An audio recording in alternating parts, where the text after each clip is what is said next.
Pression en avion. La pression à l'intérieur d'un avion se stabilise à 800 hectopascales lorsque l'altitude de l'avion est supérieure à 2000 mètres. On étudie un avion volant à l'altitude constante de 10 000 mètres. À cette altitude, la pression atmosphérique est 264 hectopascales. 1. Un avion peut-il voler à une altitude où la pression atmosphérique est négligeable? 2. Calculer la valeur F1 de la force pressante exercée par l'air extérieur sur la surface S de l'avion de 0,20 m². 3. Calculer la valeur F2 de la force pressante exercée par l'air intérieur sur la même surface S. 4. On supposera que la surface S est plane, représentée à l'échelle 1 cm pour 4 fois 10 au 3 N, les forces F1 et F2. 5. Pourquoi la fenêtre d'un avion doit être rigide? 1. L'altitude où la pression atmosphérique est négligeable.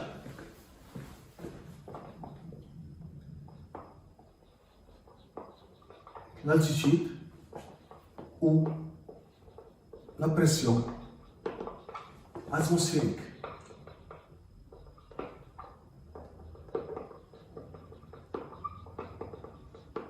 est négligeable. Le schéma, la fenêtre de l'avion, l'air à l'intérieur de l'avion de pression P, l'air à l'extérieur de l'avion de pression atmosphérique. La pression atmosphérique de l'air diminue avec l'altitude, car la quantité de l'air diminue avec l'altitude. Si la pression atmosphérique à l'extérieur est négligeable, il y a une surface pressante exercée par l'air intérieur vers l'extérieur.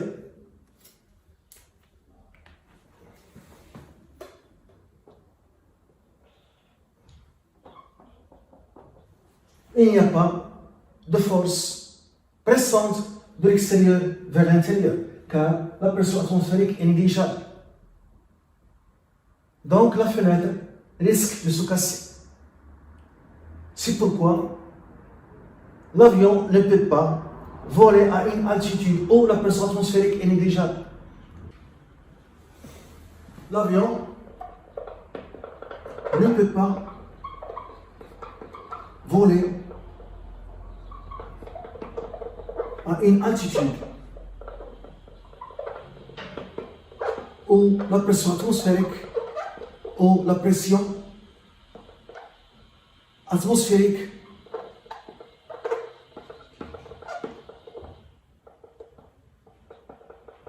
est négligeable.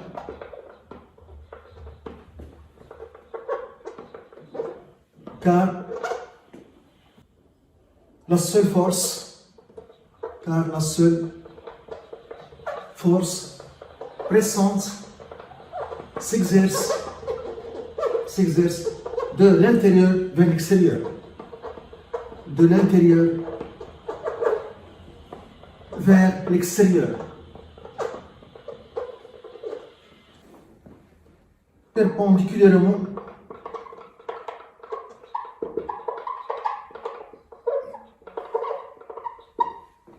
à la fenêtre.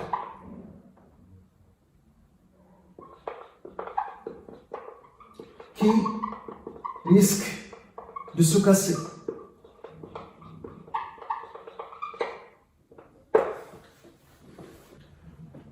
De la valeur F1 de la force pressante exercée par l'air extérieur. La valeur F1 de la force pressante exercée par l'air extérieur.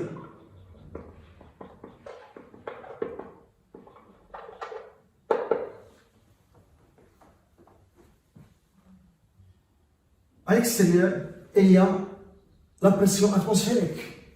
Donc, on a la pression atmosphérique est égale à la force pressante F1 sur la surface. Ce qui donne la valeur F1 de la force pressante est égale à la pression atmosphérique fois la surface S. Application numérique, F1 égale la pression atmosphérique 264 hectopascal en pascal fois 10 pouce 2. La surface 0,2 mètres carrés. 1 hectopascal est égal à 10 pouce 2 pascal. On trouve 5,28 fois 10 pouce 3 newton. 3. La valeur F2 de la force pressante exercée par l'air intérieur. La valeur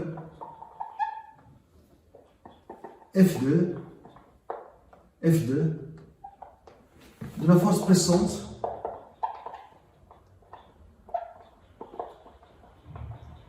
exercée par l'air intérieur.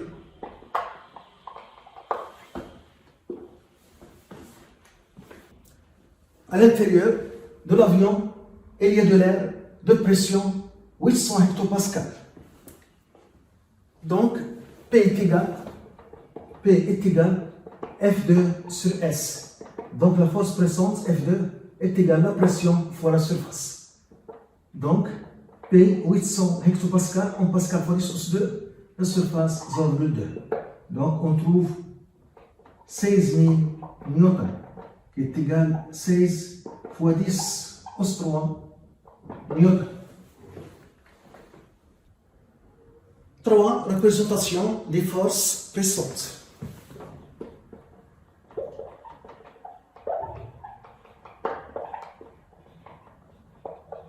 Des forces F1 et F2. On a l'échelle 1 cm pour 4 fois 10 sur 3 newtons. Pour F1 est égal à 5,28 fois 10 sur 3 newtons. On trouve 1,3 cm. La longueur de la flèche qui représente la force F1. Pour F2 qui est égal à 16 fois 10 sur 3 newtons.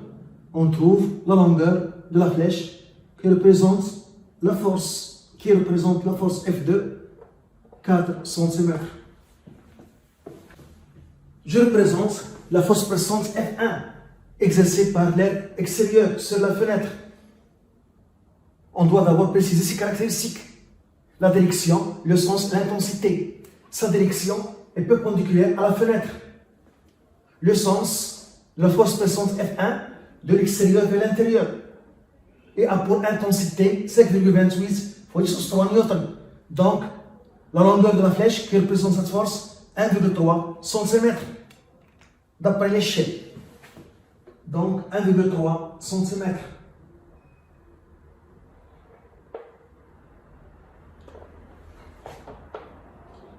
F1. La force pressante F2, exercée par l'air intérieur sur la fenêtre, a pour direction perpendiculaire à la fenêtre, a pour sens de l'intérieur vers l'extérieur et a pour intensité 16 fois 10 sur 3 newtons. La longueur de la flèche qui représente cette force, 4 cm.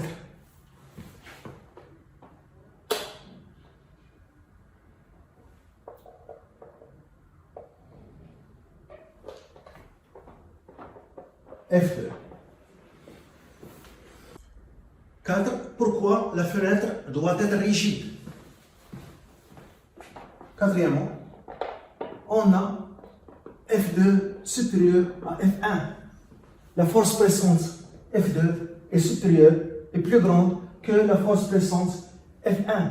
La force pressante F1 ne compense pas la force pressante F2. Donc la fenêtre risque de se casser. La fenêtre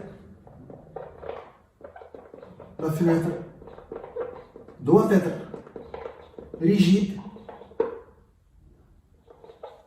pour supporter cette différence de force.